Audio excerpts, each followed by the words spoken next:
Welcome to the Pub Date Podcast, the show where two book broads discuss what should happen before, during, and after your book publication date.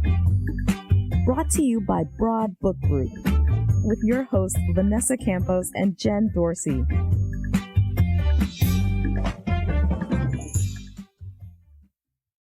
Hello, everyone. How are you doing, Jen? Hello.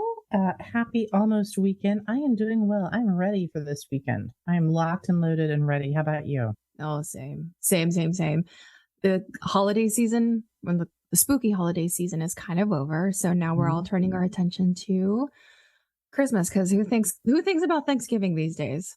I know. I feel bad for Thanksgiving. Like it's like the middle child that doesn't get the attention. Yet I love it. I love Thanksgiving. Like it's just a nice holiday. I don't have to go buy stuff. I can just eat pie and I can watch football. It's kind of great. Pie. Yeah. I'm looking forward to the Cheesecake Factory has this really great pumpkin pie pecan cheesecake. Ooh. I get my slice every year because, too much is too much, but right. Shopping. Tis the season to go shopping. Tis the season to go out and buy all of your Christmas presents before it's too late. That's right. Tis indeed. Even though I say that I'm not in the Christmas spirit yet, I did go and look at TJ Maxx yesterday and maybe went ahead and bought a few items. So I love it. I love going to weird stores. That's my favorite thing. Well, I think the season actually forces you to start thinking about okay, who is the person that's going to get this present or that present? So then you start going into specialty stores because you start thinking about the individual. Right. Then, you walk into places like Urban Outfitters for the preteen that you normally don't walk into an Urban Outfitters. You go into the REI, you go into the TJ Maxx, you go into all these wonky places that you normally wouldn't go to. And you know what they all have in common around this time? Too much inventory? I don't know. Things I don't need, but love. Yeah. But they also have books is something that I've been noticing. You do. This is the most random thing when you walk in to get a preteen something at Urban Outfitters, and then you see everything from your youth, cassettes. Freaking cassettes at Urban Outfitters. But then you walk around and you see some books, some really beautiful coffee table books. Right. Yeah, it's always interesting to me. In fact, on my TJ Maxx trip yesterday, I noticed they had some really beautiful cookbooks. They had the Magnolia Table cookbook and, some of those higher end ones like the Chrissy Teigen one and just some really beautiful ones that they don't normally carry any other time of year. So I was psyched to see it. Oh, yeah. And that's always the question that we get. It's like, okay, I have a great cookbook and yes, it's cool to have it at the bookstores and libraries and all the regular places. But what about the Home Goods? What about the TJ Maxx? What about, even Costco? Mm-hmm. Right. What about your local cookware shop? Like if you have a cooking store or something like that. I think that's something we should unpack today. Let's unpack some weird, funky non-bookstore retailers and how you do it, how you get into those. Yes, let's talk about it. So, this is a non-traditional conversation. Right. It's non-traditional, is that the right thing? Non-retail, no, not your usual suspects. Right. Non-traditional retailers. Thank you. You're welcome. All right. Teamwork. Teamwork makes the dream work, especially on a Friday when you're just like, it's done, it's over. Right. Okay, so earlier I had said I need to go into certain stores because I know certain people like certain things.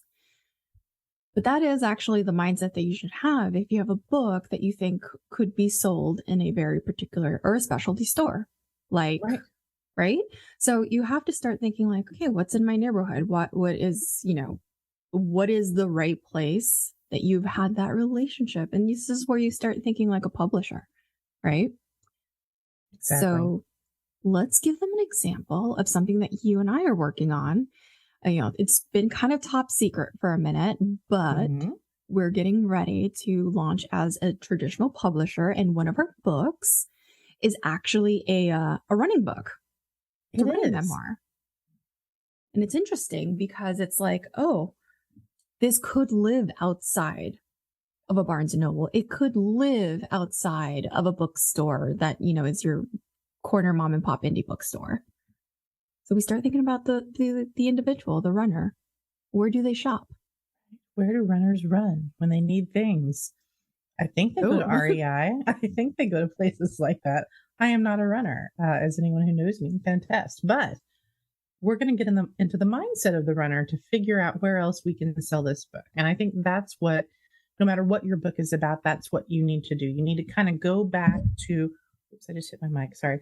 Kind of go back to, those early days when maybe you were writing your book proposal or you were trying to figure out what your book was. You thought about audience, right? So I think you kind of have to revisit that topic again once you're ready to go out and talk to retailers. You have to think, okay, who's my buyer? Who's my reader? Where do they go? What do they like? What don't they like? Are they Home Goods TJ Maxx people? Are they REI people? Do they like to shop at their local running store, for example, to go buy their shoes locally?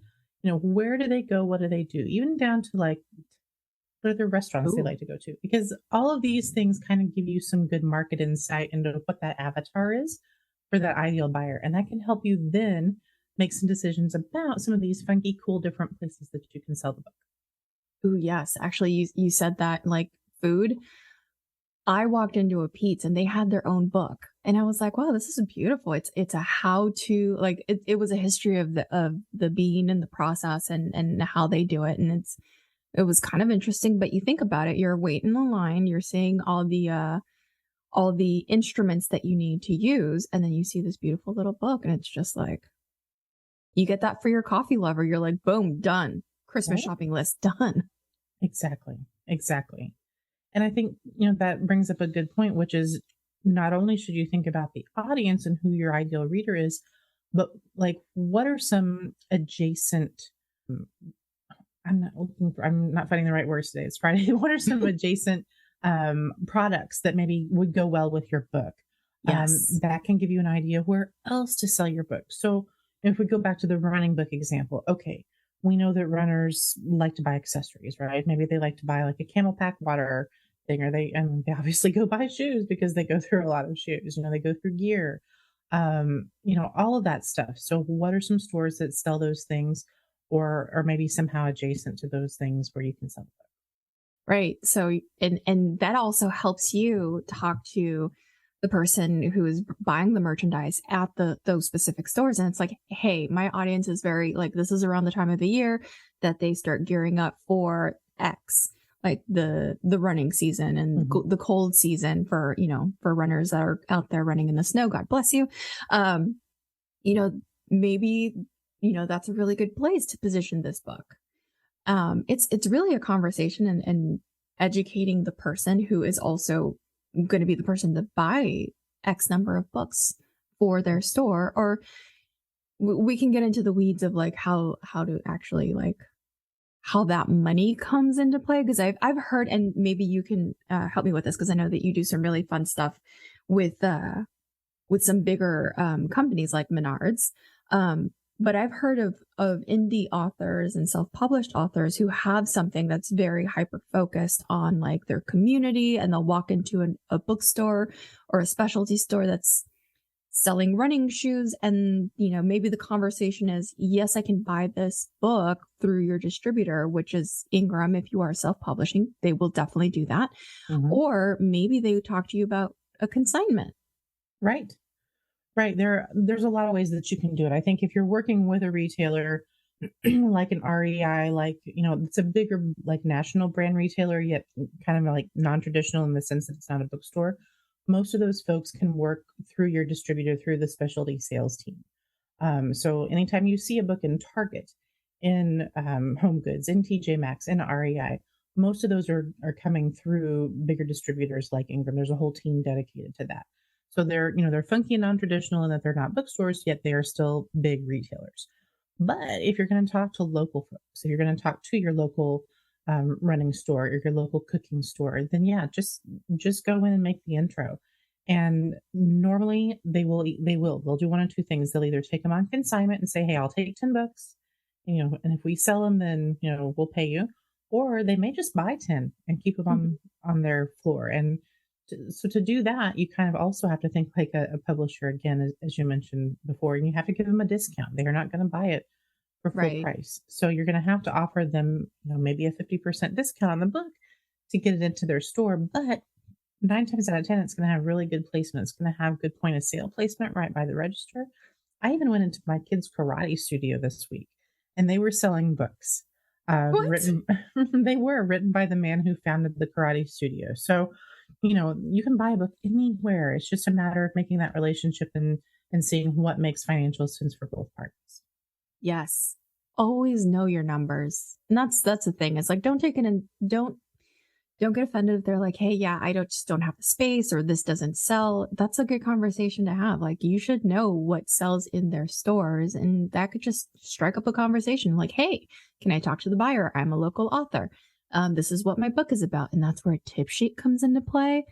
It's your one sheet that has a book cover on it, and it has all the details on it, how long the book is, page count, trim size. It's nice to have. It's an instructional manual for the person buying. It is, absolutely. And, speaking of making those relationships, there are some other great venues that you can sell books at that are very relationship focused. And by that, I mean associations and corporations. Yes. And for our business authors, chances are you're already part of the associations and corporation groups and networks that are likely going to buy your book. You just need to ask. And I think that a lot of people don't like asking. I would agree with that. And maybe what they don't realize is that if they are a member of some kind of association that's related to their brand or their topic or their business, those associations typically offer goodies, so to speak. So they offer discounts on advertising in maybe, the big quarterly magazine that they put out, or they offer digital advertising, and you can do fractional ads on the association webpage. And those things come at a discount to you because you are already a member. So I would really dig deep and see what your benefits are as part of that membership to see if you can maximize it for book sales in any way, shape, or form. Oh, yeah. Another idea, and we're just throwing out ideas because every book is different and every book, deserves a special place. But if you are working with an association and you happen to be, doing a speaking engagement with them, it's a really good idea to create a specialty edition for this event. So you can always discuss with the event coordinator and say like, hey, I'd love to speak at your event. Would you be interested in buying 30 copies that we can, maybe print a letter from the association president as a gift to the recipient? And those are really simple ways that you can create a special edition of your book, sell a copy of your book. And those tend to be non-returnable.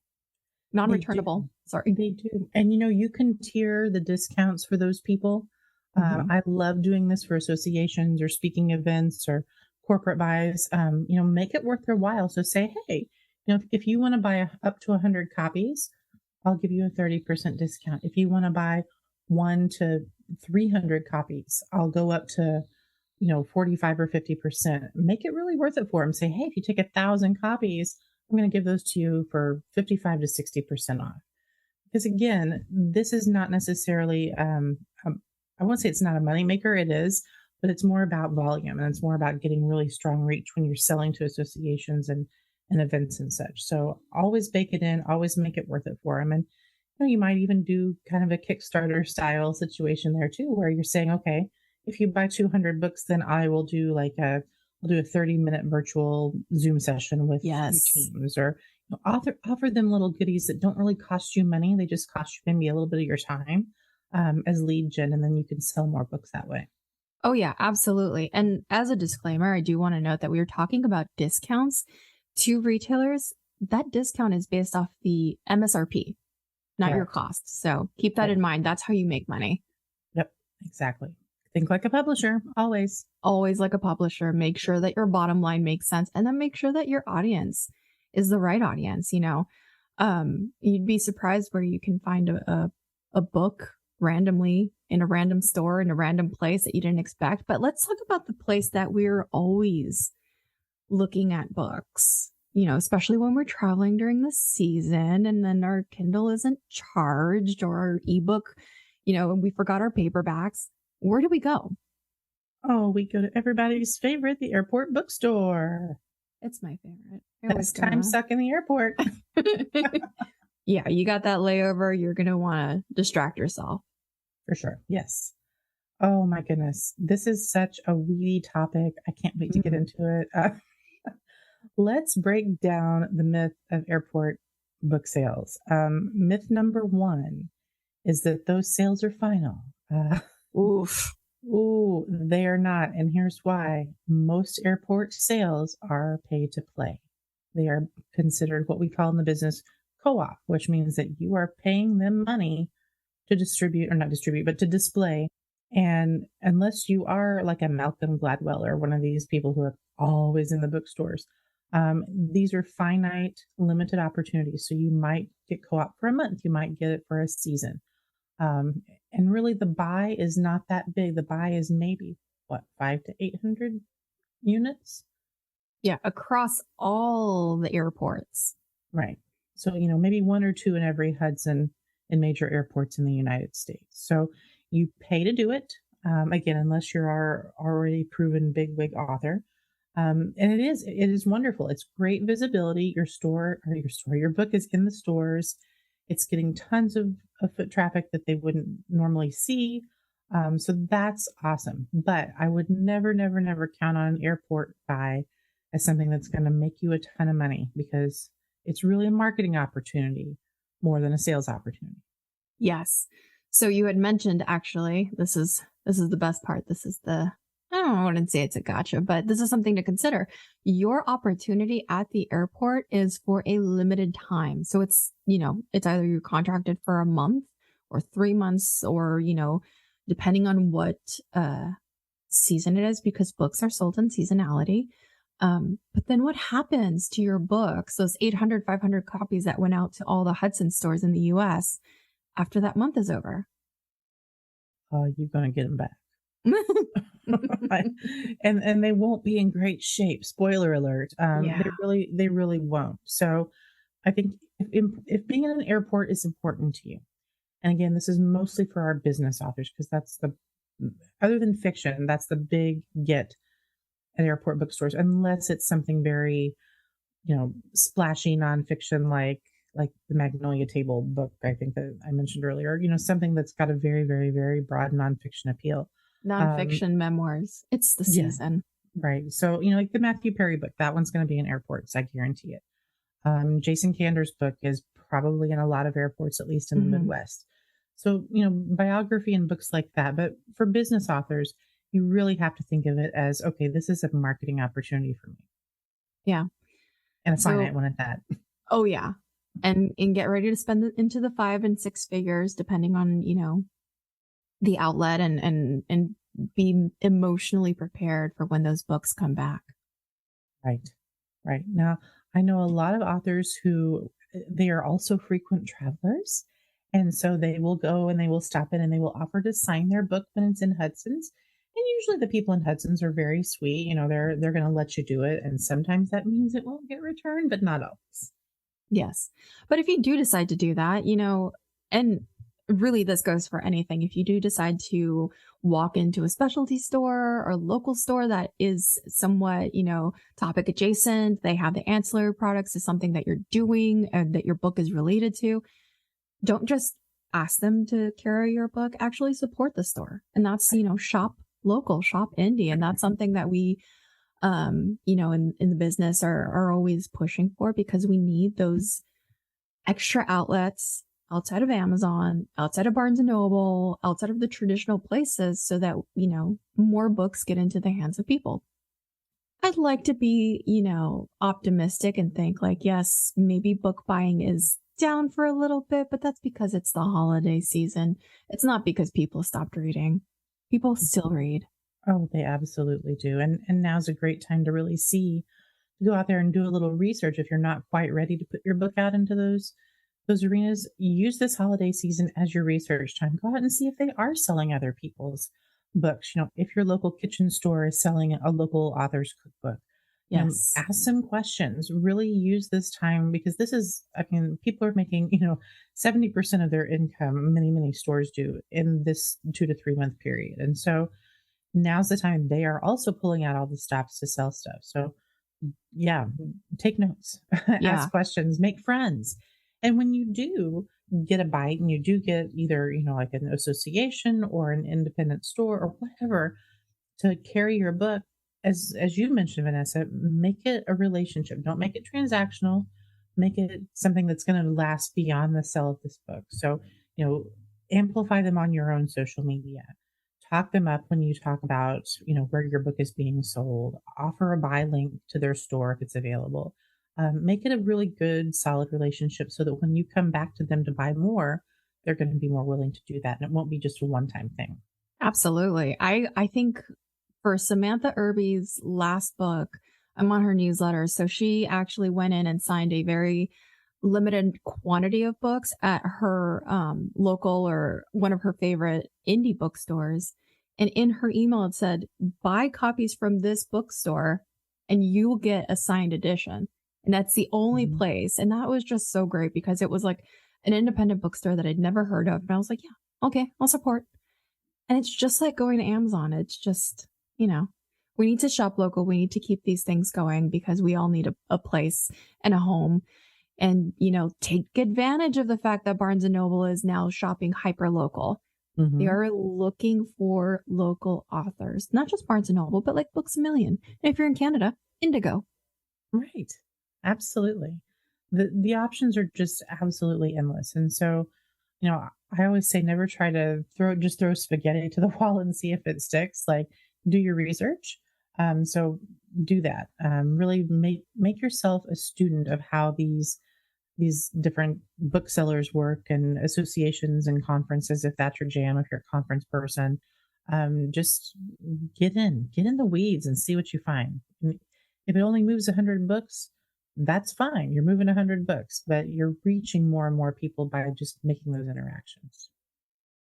100%. Never stop selling. Never stop selling.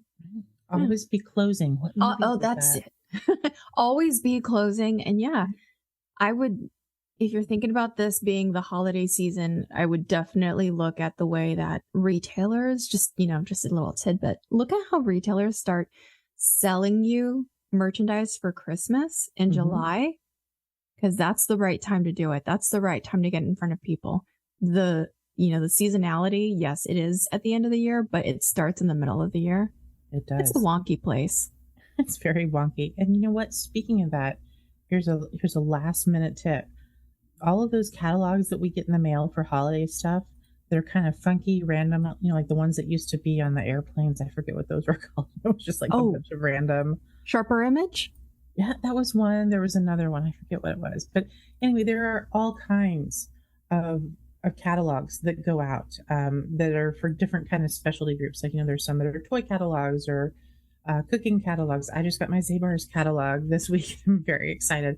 So if you have a book that might be a good fit for like a certain holiday gift guide, why not? Shoot them an email, see how you can pitch it, and maybe you can get into some really great catalog spaces too. Oh yeah. The snail mail is a good place to be. It still goes. It still sells. Well, I think that was a lot of information for the audience for today. It's a very good topic. Think outside the box. Think outside the box, retailers, and go talk to your indie bookstore sellers and indie specialty sellers. Go to talk to your mom and pops is basically what we're saying. Yep. Choices are not just bookstores and Amazon. Go out there, explore, have a conversation. Do, and let us know how it goes. Drop us a note. We're on socials. We're at Proud Book Group.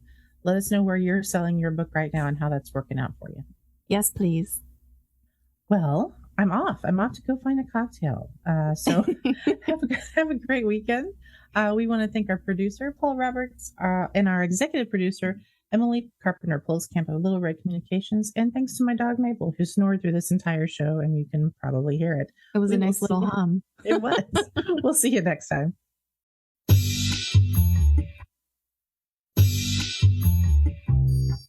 We hope that you gain some valuable insights into the world of book publishing. Head over to broadbookgroup.com to learn more about us and all our services. And be sure to check out all our social media at Broad Book Group. Until then, keep publishing.